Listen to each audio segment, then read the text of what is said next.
ஒரு வயசான பாட்டியும் தாத்தாவும் ஒரு பூங்காவில் உட்காந்து பேசிக்கிட்டு இருக்கிறாங்க. அவங்களுக்கு கல்யாணம் ஆகி 53 வருஷம் ஆச்சு. பிள்ளைங்கள்லாம் படித்து பெரிய பெரிய வேலையில் இருக்கிறாங்க. பேரன் பேத்திகளும் நல்ல நிலைமையில் இருக்கிறாங்க. இந்த தாத்தாவும் பாட்டியும் சிரித்து பேசிக்கிட்டு இருந்ததை ஒரு பெரியவர் பார்த்தார். அவருக்கு ஆச்சரியமாக இருந்தது. இந்த வயசுலேயும் இவ்வளவு அந்யோன்யமாக இவங்க பேசிக்கிட்டு இருக்கிறாங்களே அப்படின்னு நினச்சார். சரி, நேரிலேயே கேட்டுருவோமே அப்படின்னு நினச்சிக்கிட்டு கிட்ட போனார். உங்கள் மன வாழ்க்கையின் வெற்றிக்கான ரகசியம் என்ன அப்படின்னு கேட்டார். இதை கேட்டதும் அந்த தாத்தா சிரிச்சுக்கிட்டே பாட்டியை பார்த்தாராம். அதுக்கப்புறம் சொன்னாராம், நான் இந்த அம்மாவை கல்யாணம் பண்ணிக்கிட்டதுக்கும் எங்களுடைய இல்வாழ்க்கை இவ்வளவு நாளாக பலம் குறையாமல் மகிழ்ச்சியாக இருக்கிறதுக்கும் காரணம் ஒன்று தான். அது என்ன காரணம்னா, எங்களுக்கு இடையில பொதுவாக நிறைய குறைகள் உண்டு, அதுதான் காரணம் அப்படின்னாராம். அவர் சொல்கிறது சரிதான் அப்படிங்கிறது மாதிரியே அந்த பாட்டியும் அவரை நிமிர்ந்து பார்த்தாங்களாம். இந்த பெரியவர் மறுபடியும் அந்த பாட்டியை பார்த்து அதே கேள்வியை கேட்டிருக்கார். உங்களுடைய நீண்டகால மன வாழ்க்கைக்கு கிடைச்ச வெற்றி எதனாலேன்னு சொல்ல முடியுமா அப்படின்னு கேட்டாராம். அவங்களும் சிரிச்சுக்கிட்டே பதில் சொன்னாங்களாம். என்ன பதில் தெரியுமா? சில பேரை நாம் குறிப்பிட்ட பண்புகளுக்காக நேசிக்கிறோம், வேற சிலரை நாம் அந்த பண்புகள் இல்லாத குறைகளுக்காகவே விரும்பி பழகிறோம் இல்லையா அப்படின்னு கேட்டுவிட்டு தலையை குனிஞ்சுக்கிட்டாங்களாம் அந்த பாட்டியம்மா. அவங்க அப்படி சொன்னதை கேட்டதும் இவருக்கு புதுசாக ஞானம் பிறந்தது மாதிரி இருந்துதான். இதுதான் மனம் நிறைந்த மன வாழ்க்கை அப்படிங்கிறார் சுவாமி சின்மயானந்தர். பண்புகளை எப்படி நேசிக்க முடியுதோ அதே மாதிரி பண்புகள் இல்லாத குறைகளையும் நேசிக்க முடியும். மனசு தான் காரணம். ஒரு மேல்நாட்டு தம்பதி, அவங்களும் தாத்தா பாட்டி தான். அவங்க 2 பேரும் ஒரு பூங்காவில் உட்காந்து சிரித்து பேசிக்கிட்டு இருக்கிறாங்க. அதை ஒருத்தர் பார்த்தார். அவருக்கு ஆச்சரியம், இவ்வளவு காலம் ஆகி இந்த வயசுலேயும் இப்படி அன்பாக பேசிக்கிட்டு இருக்கிறாங்களே அப்படிங்கிற ஆச்சரியம். கிட்ட நெருங்கி போனார். கேட்டார், ஏன் தாத்தா உங்களுக்கு கல்யாணம் ஆகி எவ்வளோ வருஷம் ஆச்சுன்னார். 55 வருஷம் ஆச்சுன்னாராம் அவர். இன்னமும் இவ்வளவு சந்தோஷமாக இருக்கிறீங்களே, அதுக்கு என்ன காரணம்னு கேட்டிருக்கார். அதுக்கு என்ன காரணம்னா, இது வரைக்கும் எங்களுக்குள்ள சண்டையே வந்ததில்லை அப்படின்னாராம். அது எப்படி முடியும்னு கேட்டிருக்கார் இவர் ஆச்சரியமா. அந்த தாத்தா சொல்ல ஆரம்பிச்சாராம், அதை பாருப்பா, எங்களுக்கு கல்யாணம் ஆன புதுசில் நானும் என்னுடைய மனைவியும் ஒரு குதிரை மேலே ஏறி ஒரு காட்டு வழியாக போய்கிட்டு இருந்தோம். கொஞ்சம் தூரம் போனதும் அந்த குதிரை எடக்கு பண்ணிச்சு. நான் உடனே கீழே இறங்கி அந்த குதிரையை பார்த்து, இது உனக்கு முதல் தடவை அப்படின்னு மிரட்டலாக சொல்லிவிட்டு ஏறி உட்காந்தேன். மறுபடியும் போனோம். கொஞ்சம் தூரம் குதிரை நல்லபடியாக நடந்து போச்சு. மறுபடியும் எடக்கு பண்ண ஆரம்பிச்சுட்டுது. நான் கீழே இறங்கினேன். கையில் இருந்த சாட்டையால் ஓங்கி ஒரு அடி கொடுத்தேன். இது உனக்கு 2வது தடவை அப்படின்னு சொல்லிவிட்டு ஏறி உக்காந்தேன். மறுபடியும் குதிரை கொஞ்சம் தூரம் நல்ல விதமாக நடந்து போச்சு. அப்புறமும் எடக்கு பண்ண ஆரம்பிச்சுட்டுது. அந்த சமயத்தில் ஒரு ஆற்று பாலத்தை கடந்து போய்கிட்டு இருக்கிறோம். நான் கீழே இறங்கினேன். என்னுடைய மனைவியையும் கீழே இறங்க சொன்னேன். அந்த குதிரையை பிடிச்சி அப்படியே ஆற்றுல தள்ளி விட்டுட்டேன். தள்ளி விட்டுட்டு, இது உனக்கு கடைசி தடவை அப்படின்னு சொன்னேன். அதை பார்த்ததும் என் மனைவி பதறி போயிட்டாங்க. போய், ஐயோ பாவம், என்ன இப்படி பண்ணிவிட்டீங்க, உங்களுக்கு மனசில் கொஞ்சம் கூட இறக்கமே இல்லையா அப்படின்னாங்க. நான் மெதுவாக இவங்க பக்கம் திரும்பி, இது உனக்கு முதல் தடவை அப்படின்னேன். அவ்வளவுதான், அன்னையிலேருந்து இன்னைய வரைக்கும் ஒரு நாள் கூட எங்களுக்குள்ள சண்டையே வந்ததில்லை அப்படின்னு விளக்கம் கொடுத்தார் அந்த தாத்தா. ஒரு ஊரில் ஒரு மன்னர் இருந்தார். அழகான அரண்மனையில் அவர் இருந்தார். அந்த அரண்மனையை விட அழகாக ஒரு மாளிகையை அந்த ஊர்லேயே வேற ஒருத்தன் கட்டியிருந்தான். அப்படி கட்டி முடித்ததில் அவனுக்கு ரொம்ப பெருமை. எத்தனையோ செல்வந்தர்கள்லாம் வந்து பார்த்துட்டு, இந்த மாளிகையை விலைக்கு கொடுத்துட்றியா, எவ்வளவு விலை சொன்னாலும் சரி நாங்கள் வாங்கிக்கிறதுக்கு தயாராக இருக்கோம் அப்படின்னு சொல்லி கேட்டு பார்த்துட்டாங்க. நான் இதை விற்கிறதுக்கு தயாராக இல்லை அப்படின்னு சொல்லிவிட்டான். அவ்வளவு சிறப்பாக கலை அம்சத்தோடு அதை கட்டி முடிச்சிருக்கிறான். அதுவே ஒரு பெரிய அரண்மனை மாதிரி இருந்ததுன்னா பார்த்துங்களேன். சுற்றிலும் அழகான பூந்தோட்டம். ஒரு நாள் அவன் எங்கேயோ வெளியூர் போயிட்டு திரும்பி வந்துக்கிட்டு இருக்கிறான். அப்போது அந்த மாளிகை தீப்பெட்டி எரிஞ்சிக்கிட்டு இருக்கு. பதறி போட்டான். விலைக்கு கேட்டவங்க யாராவது இதை செஞ்சுருக்கணும், இல்லைன்னா மன்னரே செய்த சதியோ என்னவோ, இப்படிலாம் அவனுக்கு சந்தேகம். ஒரு மூலையில் உட்காந்து அழ ஆரம்பிச்சிட்டான். அந்த சமயத்தில் அவனுடைய மகன் அங்கே ஓடி வந்தான். அப்பா அழாதீங்க, இதை நான் நேற்று ராத்திரியே நம்ம ஊர் மன்னருக்கு விற்றுட்டேன். இதை கட்டி முடிக்க நமக்கு எவ்வளவு செலவாச்சோ அதை போல் 3 மடங்கு விலைக்கு விற்றுட்டேன். கவலைப்படாதீங்க, இதை விட அழகான மாளிகையை நாம் புதுசாக கட்டிக்கலாம்னா. இதை கேட்டதும் அழுதுகிட்டு இருந்தவன் அழுகையை நிறுத்தினான். சிரிக்க ஆரம்பிச்சிட்டான். இதே இடத்த நான் வந்து மன்னர்கிட்ட இருந்து விலைக்கு வாங்குவேன், இதை விட அழகான மாளிகையை கட்டுவேன் அப்படின்னு சுற்றி நின்று எல்லார்கிட்டையும் சொல்லிக்கிட்டு இருந்தான். இந்த சமயத்தில் அவனோட இளைய மகன் ஓடி வந்தான். அப்பா, அண்ணன் சொன்னதெல்லாம் சரிதான், மன்னர்கிட்ட விலை பேசினதெல்லாம் உண்மைதான், ஆனால் விற்றது பேச்சு அளவில் தான். இனிமே தான் பத்திரம் வாங்கணும், எழுதணும், நீங்கள் கையெழுத்து போடணும், பதிவு பண்ணணும், மன்னர்கிட்ட பணம் வாங்கணும், அதுக்காகத்தான் உங்களை எதிர்பார்த்துக்கிட்டு இருந்தோம், அதுக்குள்ளே இப்படி ஆயிட்டுதுன்னா. இப்போ சிரிச்சுக்கிட்டு இருந்தாவன் சிரிப்பை நிறுத்தினான். மறுபடியும் குழந்தை மாதிரி அழ ஆரம்பிச்சிட்டான். இது ஒரு சம்பவம். இதிலிருந்து என்ன தெரியுது? அந்த அழகான மாளிகை தன்னுடையது அப்படின்னு நினைக்கும் பொழுது அவனுக்கு அழுகை வந்தது. அது தன்னுடையது இல்லை அப்படின்னு நினைக்கிற போது சிரிப்பு வந்தது. மறுபடியும் அது தன்னுடையது தான் அப்படிங்கிற உணர்வு வரும்பொழுது அழுகை. எது எதிலிருந்து நீ நீங்கி இருக்கிறாயோ அது அதிலிருந்து உனக்கு துன்பம் இல்லை அப்படிங்கிறார் திருவள்ளுவர். இந்த உடம்பு என்னுடையதில்லை அப்படிங்கிற உணர்வு வந்துட்டா அது ஒரு பெரிய நிலை. அந்த நிலை வந்து வரணும். எல்லாத்தையும் பயன்படுத்திக்கலாம், ஆனால் பற்றில் விழுந்துடக்கூடாது. உலகத்தில் இருங்கள், ஆனால் உலகத்தவராக இருக்காதீர்கள். உலகிற்குள் இருங்கள், உலகம் உங்களுக்குள் வந்துவிட அனுமதிக்காதீர்கள். விலகி இருங்கள், விழித்திருங்கள், மௌனமாய் பார்த்திருங்கள் அப்படிங்கிறது சான்றோர் கருத்து. செய்ய வேண்டிய கடமையிலிருந்து விலகி இருக்கிறவர்கள் நம்மகிட்ட நிறைய பேர் உண்டு. அப்படிப்பட்ட ஒருத்தர் டாக்டர்கிட்ட போனார். டாக்டர், நான் ஒரு கவர்மெண்ட் ஆஃபீஸில் வேலை பார்க்குறேன், எனக்கு ஒரே அசதியாக இருக்குது, என்னை சோதிச்சு பாருங்கள், ஆலோசனை சொல்லுங்கள் ஏதாவதுன்னார். டாக்டர் அவரை பரிசோதனை பண்ணி பார்த்துட்டு சொன்னார், இதோ பாரு, உனக்கு இப்போ தேவைப்படுறது முழு ஓய்வு. நீ எவ்வளவு சீக்கிரமாக ஆஃபீஸுக்கு போறியோ அவ்வளவுக்கு உனக்கு நல்லது அப்படின்னு. ஒரு ஊரில் ஒரு ஆள் இருந்தான். அவனுக்கு வெளிநாட்டுக்கு போகணும்னு ஆசை. ஆனால் அவனுக்கு எந்த மொழியும் தெரியாது. இருந்தாலும் சமாளிச்சுக்கலாம்னு முடிவு பண்ணிட்டு கிளம்பிட்டான். ஏதோ ஒரு தேசத்துக்கு போய் சேர்ந்தான். அங்கே அவனுக்கு யாரையும் தெரியாது. அவங்க என்ன மொழியில் பேசிக்கிறாங்க அப்படிங்கிறது கூட புரியல. என்ன பண்ணுறதுன்னு யோசனை பண்ணிட்டு ஒரு இடத்துல நின்றுக்கிட்டு இருக்கிறான். எதிர ஒரு பெரிய கட்டடம், நிறைய பேர் உள்ளே போயிட்டு இருக்கிறாங்க. இவனும் அவங்க பின்னாடியே உள்ளே போனான். ஒரு பெரிய அறை, அலங்காரம்லாம் பண்ணி வச்சுருக்கிறாங்க. நிறைய பேர் சாப்பிட்றதுக்காக உட்காந்துருக்குறாங்க. இவனுக்கு நல்ல பசி, அதனால் இவனும் உட்காந்தான். சாப்பாடு போட்டாங்க, சாப்பிட்டான். அன்பான உபசரிப்பு. இவன் மனசு உள்ள நினச்சிக்கிட்டான், இது ஏதோ அரசருடைய அரண்மனை மாதிரி தெரியுது, இன்றைக்கி ஏதோ விருந்து நடக்குது, நல்ல வேளை நம்ம பசியும் தீர்ந்துது அப்படின்னு நினச்சிக்கிட்டே நிமிர்ந்து பார்க்குறான். சாப்பாடு பரிமாறினவன் எதிரில் ரொம்ப பணிவோடு முதுகை வளைச்சி வணக்கம் தெரிவித்தான். இவனும் எழுந்திரிச்சு நின்று முதுகை வளைச்சி வணக்கம் தெரிவித்தான். ரொம்ப நன்றின்னா. அவன் ஒரு சீட்டை இவன் கையில் கொடுத்தான். இவன் அதை வாங்கி பார்க்குறான். என்ன எழுதியிருக்குன்னு ஒன்றும் புரியல. சரி, இந்த நாட்டில் தங்களுடைய நன்றியை சீட்டில் எழுதி தான் கொடுப்பாங்க போல இருக்கு அப்படின்னு நினச்சிக்கிட்டு மறுபடியும் நன்றின்னா. ஆனால் அவன் காசை கொடுங்கன்னான். ஏன்னா அது ஒரு ஹோட்டல், இவன் சாப்பிட்டதுக்கான பில் அது. இவன் அதை புரிஞ்சிக்கவே இல்லை. நன்றின்னு அந்த சீட்டில் எழுதி கொடுக்குறாங்க போல இருக்கு அப்படின்னு நினச்சிக்கிட்டு அதை வாங்கி சட்டை பையில் பத்திரமா வச்சுக்கிட்டு பரவாயில்லைங்க ரொம்ப மகிழ்ச்சின்னா. ஒரு வெளிநாட்டுக்காரனுக்கு இவ்வளவு தூரம் மரியாதை பண்ணுறீங்களே, எங்கள் ஊருக்கு போனதும் உங்களை பற்றி நிறைய சொல்லுவேன் அப்படின்னா. இவன் என்ன சொல்கிறான்னு அவனுக்கு புரியல. இவனை பிடிச்சி அழைச்சிட்டு போய் முதலாளி முன்னாடி நிறுத்தினான். நாம் சொன்னதில் இவனுக்கு ரொம்ப பெருமையாக இருக்கணும் போல இருக்கு, அதுதான் பெரிய இடத்துக்கு அழைச்சிட்டு வந்திருக்கிறான் அப்படின்னு இவன் நினச்சிக்கிறான். அவரும் பில்லுக்கான பணத்தை கொடுங்கிறாரு. பரவாயில்லைங்க ரொம்ப மகிழ்ச்சி நன்றிங்கிறான் இவன். அவரு பார்த்தார், இவனை நீதிமன்றத்துக்கு அனுப்பி வச்சுட்டார். இவன் என்ன நினச்சிக்கிட்டான், நம்மளை இந்த ஊர் ராஜா முன்னாடியே அழைச்சிக்கிட்டு வந்து நிறுத்தி இருக்கிறாங்க போல இருக்கு, என்ன ஒரு பெருந்தன்மை அப்படின்னு நினச்சிக்கிறான். நீதிபதி சொன்னார், சாப்பிட்டதுக்கான பணத்தை கொடுத்துரு, இல்லைன்னா அதுக்கான தண்டனையை அனுபவிக்க வேண்டியிருக்கும்னார். ராஜாவே நமக்கு நன்றி சொல்கிறாரு போல இருக்கு அப்படின்னு நினச்சிக்கிறான் இவன். என் மகிழ்ச்சிக்கு எல்லையே இல்லைங்க அப்படின்னா.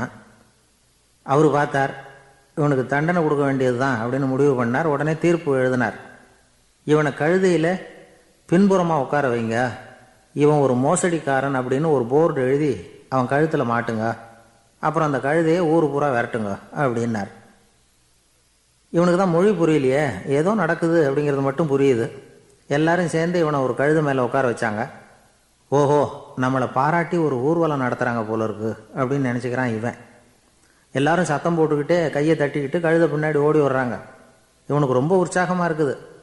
எல்லாருக்கும் கைகூப்பி வணக்கம் சொல்லிக்கிட்டே போகிறான். கூட்டத்தில் திடீர்னு ஒரு தெரிஞ்ச முகம் தெரியுது. அவனுடைய தேசத்தை சேர்ந்த ஒரு ஆள். அவனை பார்த்ததும் இவனுக்கு ரொம்ப உற்சாகம். நம்ம ஊருக்கு போனதும் இங்கே நமக்கு கிடைச்ச மரியாதையெல்லாம் உண்மைதான்னு சொல்கிறதுக்கு ஒரு சாட்சியும் கிடைச்சிட்டுது அப்படின்னு நினச்சிக்கிறான். அவனை பார்த்து கத்தனான், நல்லா பார்த்துக்க, இந்த ஊர் மக்கள் எனக்கு எப்படிப்பட்ட வரவேற்பு கொடுக்குறாங்கங்கிறத நல்லா கவனிச்சுக்கோ அப்படிங்கிறான். அவனுக்கு அவமானமாக போட்டுது. தலையை குனிஞ்சிக்கிட்டே நழுவி போயிட்டான். இவன் பார்த்தான், அவன் தலை தெரியல. ஆகா, அவனுக்கு நம்ம மேலே பொறாமை போல இருக்கு, அதனால தான் காணாமல் போயிட்டான் அப்படின்னு நினச்சிக்கிறான். இப்படி ஒரு வேடிக்கை கதையை பெரியவங்க சொல்கிறது உண்டு. கதை வேடிக்கையாக இருந்தாலும் இதில் உள்ள கருத்து என்ன தெரியுமா? அந்த கழுதை மேலே உட்காந்துருக்கிறானே, அது மாதிரி தான் நாமளும் அகங்காரங்கிற கழுதை மேலே உட்காந்துக்கிட்டு இருக்கோமா. நாமளும் கிட்டத்தட்ட அதே மாதிரி பிரம்மையில் தான் இருக்கிறோமா. என்ன நடக்குதுங்கிறதே புரியறதில்லை. அகங்காரத்தில் பேசுகிறவனுக்கும் சித்த சுவாதீனம் இல்லாமல் பேசுகிறவனுக்கும் அதிக வித்தியாசம் இருக்கிறதில்ல. அது மாதிரி ஒருத்தன் தன்னுடைய வீட்டை சுற்றி சேற்றை வாரி அரைச்சிக்கிட்டு இருந்தானா. அந்த வழியாக வந்த ஒரு பெரியவர் அதை பார்த்துருக்கார். என்னப்பா பண்ணிகிட்டு இருக்கிற அப்படின்னு கேட்டாராம். கழுதைகளை விரட்டிக்கிட்டு இருக்கிறேன் அப்படின்னானா. இங்கே கழுதைகளே காணுமே அப்படின்னாரான் அவர். அதுதான் ஏற்கனவே விரட்டி விட்டனே அப்படின்னானா இவன். ஒரு நாள் ஒரு நண்பரை சந்தித்தேன். உங்கள் வீடு எதுன்னு உங்களுக்கு தெரியுமா சார்ன்னு. அவர் என்னை ஒரு மாதிரியாக பார்த்தார். அப்புறம் சொன்னார், தெரியும் அப்படின்னாரு. சரி, உங்கள் தொலைபேசி எண் உங்களுக்கு தெரியுமான்னு. அதுவும் தெரியும்னார். உங்கள் மனைவி மக்கள் யார் யாருன்னு உங்களுக்கு தெரியுமான்னு கேட்டேன். என்ன ஒரு மாதிரியாக பார்த்தார். அப்புறம் சொன்னார், அதுவும் தெரியும் சார் அப்படின்னார். சரி, நீங்கள் யாருன்னு உங்களுக்கு தெரியுமான்னு கேட்டேன். இப்போ தான் அவர் முழிக்க ஆரம்பித்தார். அவர் மட்டும் அப்படி இல்லை, நாம் எல்லாருமே அப்படி தான். எதிரில் நிற்கிறது யாருங்கிறது தெரியும், நாம் யாருன்னு நமக்கு தெரியாது. உண்மையிலேயே நாம் யார்? இந்த கேள்விக்கான பதிலை தான் வாழ்க்கை பூரா நாம் தேடிட்டு இருக்கிறோம். புத்தர் என்ன சொல்கிறார் தெரியுமா? நீங்கள் கடவுளை பற்றி கவலைப்பட தேவையில்லை, உங்களை பற்றின கவலை உங்களுக்கு இருந்தால் போதும் அப்படிங்கிறார். நான் யார், எனக்கு ஏன் இந்த கவலை அப்படின்னு உங்களை நீங்களே கேட்டுக்குங்க அப்படிங்கிறார். நாம் ஏன் கடவுளை படைத்தோம்? அது ஒரு நழுவல் முயற்சியாம். அதாவது தன்னிடமிருந்து தானே தப்பிக்கிற ஒரு முயற்சியாம். இப்படி தான் அதை சொல்கிறாங்க அறிஞர்கள்லாம். மக்கள் பொய்யான பிரச்சனைகளில் ஆர்வமாக இருக்கிறாங்க.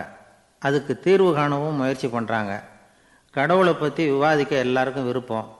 தன்னுடைய சுயம் பற்றிய பிரஜையே இருக்கிறதில்ல. ஆகக்கூடிய விஷயம் என்னன்னா, கடவுள் சமாளிப்புக்கு பயன்படுத்தப்படுகிறார்.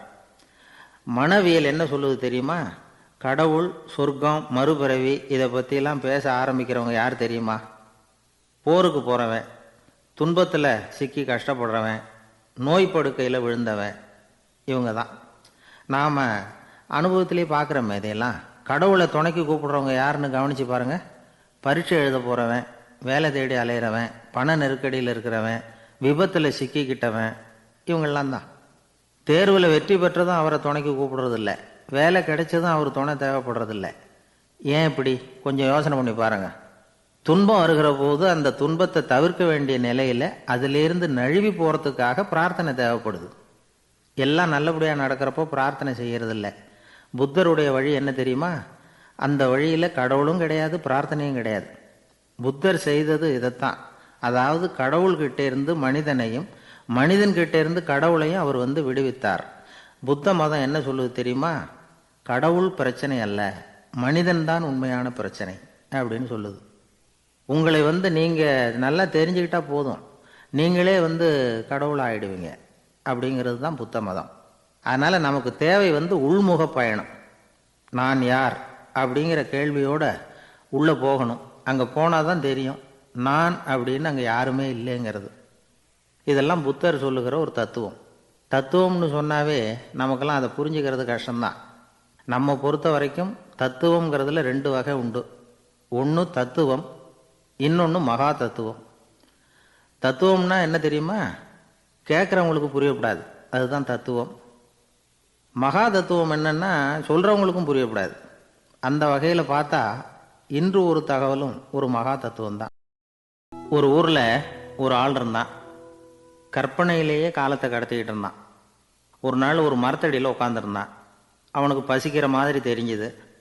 உடனே கற்பனையிலேயே சாப்பிட ஆரம்பிச்சிட்டான். அதாவது எதிரில் இலை போட்டு சாப்பாடு போடப்பட்டிருக்கிறதாகவும் அதை இவன் சாப்பிட்றதாகவும் நினச்சிக்கிட்டு கையை மட்டும் வாய்க்கும் தரைக்குமா அப்படியும் இப்படியும் கொண்டுகிட்டு போய் பாவனை பண்ணிகிட்டே இருக்கிறான். தூரத்தில் இருந்து பார்க்குறவங்களுக்கு இவன் ஏதோ பலமான விருந்து சாப்பிட்டுக்கிட்டு இருக்கிறான் அப்படின்னு தான் தோணும். அது மாதிரியே பண்ணிக்கிட்டு இருந்தான். அந்த வழியாக ஒரு சன்னியாசி வந்துக்கிட்டு இருந்தார். இவனை பார்த்தார். என்ன இவன் இப்படி பண்ணிகிட்டு இருக்கிறானே அப்படின்னு நினச்சாரு. கொஞ்ச நேரம் அவனையே உத்து பார்த்துக்கிட்டு இருந்தார். இவரை பார்த்ததும் அவன் இன்னமும் சுவாரஸ்யமாக சாப்பிட ஆரம்பிச்சுட்டான். அப்பப்பா, என்ன இது, இந்த குழம்பு இவ்வளவு காரமாக இருக்குது, என்னுடைய நாக்கே எரிஞ்சு போடும் போல இருக்கே அப்படின்னு சொல்லிக்கிட்டு பக்கத்தில் ஒரு குவளையை எடுத்து தண்ணி குடிக்கிறது மாதிரி பாவனை பண்ணுறான். அப்பாடா, இப்போ கொஞ்சம் பரவாயில்ல அப்படின்னு சொல்லிக்கிட்டு குவளையை கீழே வைக்கிறது மாதிரி ஒரு பாவனை பண்ணுறான். சன்னியாசி பார்த்தார். என்னப்பா, சாப்பாட்டில் காரம் அதிகமோ அப்படின்னார். ஆமாம் சுவாமி, ஞாபகம் மறதியில் கொஞ்சம் மிளகாய் அதிகமாக சேர்த்துக்கிட்டேன் அப்படின்னா. சரி சாப்பிடு அப்படின்னு சொல்லிட்டார். அவன் சாப்பிட்டு முடிக்கிற வரைக்கும் பொறுமையாக உட்காந்துருந்தார். அவன் அப்பாடா அப்படின்னு சொல்லிட்டு மறுபடியும் தண்ணியை எடுத்து குடித்தான். எல்லாம் கற்பனையிலேயே. அதுக்கப்புறம் சன்னியாசி பேச ஆரம்பித்தார். இதை பாருப்பா, உன்னுடைய கற்பனையை நான் மெச்சுறேன். இருந்தாலும் உன் சாப்பாட்டில் ஒரு இனிப்பையும் வச்சுருக்கலாமே, ஏன் மிளகாயை அளவுக்கு அதிகமாக போட்டுவிட்டு அவஸ்தைப்படுறேன் அப்படின்னார். அவன் யோசிக்க ஆரம்பித்தான். அதுக்கப்புறம் இவர் சொன்னார், இதை பாருப்பா, இனிமேல உன்னுடைய கற்பனையும் உயர்ந்ததாக இருக்கட்டும் அப்படின்னு உபதேசம் பண்ணிவிட்டு போனார். எப்பவும் உயர்வை பற்றியே சிந்திக்கணும். உயர்வு கிடைக்கலன்னா கூட அப்படி சிந்திக்கிறத நிறுத்தப்படாது அப்படிங்கிறார் திருவள்ளுவர். உள்ளுவது எல்லாம் உயர் உள்ளல், மற்ற அது தள்ளினும் தள்ளாமை நேர்த்து. இந்த உலகத்துல தான் மட்டும் வாழ்ந்தா போதும் அப்படின்னு நினைக்கிறவங்க உண்டு. தானும் வாழணும், அடுத்தவங்களும் வாழணும் அப்படின்னு நினைக்கிறவங்களும் உண்டு. முதல்ல சொன்ன வகையை சேர்ந்த மனிதர்கள் எப்படி தெரியுமா? எப்படியாவது தான் மட்டும் வாழ்ந்தால் போதுங்கிற நினைப்பு தான் எப்பவும் அவங்களுக்கு இருக்கும். தங்களுடைய வளர்ச்சிக்கு எது தடையா இருந்தாலும் சரி, யார் தடையா இருந்தாலும் சரி, அதை அழிச்சுட்டு தான் மறுவேலை பார்ப்பாங்க. அவங்கெல்லாம் பாவ காரியங்களுக்கு தயங்குறதே இல்லை. அப்படிப்பட்ட வாழ்க்கை அவங்களுக்கே இடைஞ்சல அமைஞ்சு விடுறது உண்டு. அதை விளக்கறதுக்கு ஒரு கதையும் உண்டு. ஒரு ஊர்ல அப்படிப்பட்ட ஆள் ஒருத்தன் இருந்திருக்கான். நிறைய பாவங்களை செஞ்சவன். அதன் காரணமா நரகப்படுகொழியில விழுந்துட்டான். நரகப்படுகொழிங்கிறது ஒரு பெரிய கிணறு மாதிரி. ஏற்கனவே பாவம் செஞ்சவங்க நிறைய பேர் அதில் விழுந்து கிடக்குறாங்க. உள்ள ஏகப்பட்ட சத்தம், எல்லாம் அந்த பாவாத்மாக்கள் போடுற சத்தம். இப்போ விழுந்தானே, இவனும் சத்தம் போட்டான். இவன் போடுற சத்தம் கொஞ்சம் அதிகமாக கேட்டுது. இந்த கிணத்துக்கு பக்கத்தில் புத்தர் உட்கார்ந்துருக்கிறார். அவர் காதில் இவன் போடுற சத்தம் விழுந்தது. உடனே அந்த கிணத்தடிக்கு போனார். குனிஞ்சு பார்த்தார். சாமி, என்னை காப்பாத்துங்க அப்படின்னு கத்தனான் இவன். புத்தர் அவனை கொஞ்சம் கவனிச்சு பார்த்தார். மனித சமுதாயத்துக்கு அவன் என்னென்ன கெடுதல் பண்ணியிருக்கிறாங்கிற விவரம்லாம் அவர் மனக்கண்ணில் தெரிஞ்சது. அவருக்கு எல்லாம் புரிஞ்சு போச்சு. இருந்தாலும் அவனை காப்பாத்துறதுக்கு ஏதாவது வழி உண்டா அப்படின்னு யோசிச்சார். அவன் தன்னுடைய வாழ்நாளில் ஏதாவது நல்லது செஞ்சிருக்கானா அப்படின்னு பார்த்தார். ஒரே ஒரு சமயம் அவன் தன்னுடைய காலடியில மிதிபட இருந்த சிலந்தியை மிதிக்காமல் தாண்டி போயிருக்கிறான். இந்த ஒரு காரியத்துக்காக அவனை கரையேற்ற முடியுமா அப்படின்னு நினைச்சார். அவ்வளவுதான். உடனே அவர் கையில ஒரு சிலந்தி வந்து உட்காந்துதான். அதுகிட்ட இருந்து நூல் இழை வெளிவர ஆரம்பிச்சது. அந்த நூல் இழை கிணற்று ஆழம் வரைக்கும் அப்படியே நீண்டுகிட்டே போச்சான். புத்தர் பார்த்தார். இந்த நூலை பிடிச்சிக்கிட்டு மேலே ஏறி வா அப்படின்னார். என்னங்க சொல்றீங்க, இந்த சிலந்தி நூல் என்ன தாங்குமான்னு கத்துனான். எல்லாம் தாங்கும், அதை பிடிச்சிக்கிட்டு ஏறி வா அப்படின்னார். சந்தேகத்தோடவே அவன் அந்த நூல் இழைய பிடிச்சி இழுத்து பார்த்தான். ரொம்ப வலுவா இருந்தது. அவனுக்கு ஆச்சரியம். அதை பிடிச்சிக்கிட்டே மெதுவாக மேலே ஏறி வர ஆரம்பிச்சிட்டான். பாதி தூரம் ஏறி வந்திருப்பான். அப்போ அவன் காலுக்கு கீழே ஏதோ சத்தம். என்னன்னு குனிஞ்சு பார்க்கறான். கீழே கிடந்தவங்க சில பேரும் அந்த நூலை பிடிச்சி மேலே வந்துக்கிட்டு இருக்கிறாங்க.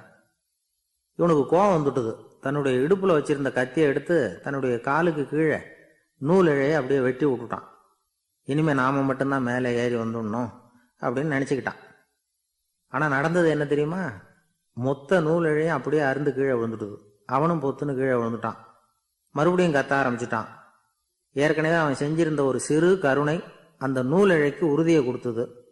இப்போ அவன் செஞ்ச பாவம் அந்த நூல் இழைய வலுவிழக்க செஞ்சுட்டுது. அடுத்தவங்களும் வாழணுங்கிற எண்ணம் அவனுக்கு இருந்திருந்தா இப்போ அவனும் கரையேறி வந்திருப்பான், மற்றவங்களும் சௌக்கியமாக வந்து சேர்ந்திருப்பாங்க. அதனால் நாமும் வாழணும், அடுத்தவங்களும் வாழணும் அப்படின்னு நினைக்கிறவன் வாழ்க்கையில் சீக்கிரம் முன்னுக்கு வந்துடுவான். ஒருத்தன் ஒரு டாக்டர்கிட்ட போனான், மருந்து வாங்கினான். வாங்கி கொண்டாந்து பேசாமல் வச்சுட்டான், சாப்பிடல. அப்புறம் எதுக்காகப்பா போய் அவர்கிட்ட மருந்து வாங்கினேன் அப்படின்னு கேட்டாங்க. டாக்டர் வாழணும் இல்லையா, அதனால தான் அப்படின்னா. அவர் கொடுத்த மருந்தை நீ ஏன் சாப்பிடல அப்புறம் அப்படின்னு கேட்டாங்க. நான் வாழணும் இல்லையா, அதுக்காக தான் அப்படின்னா.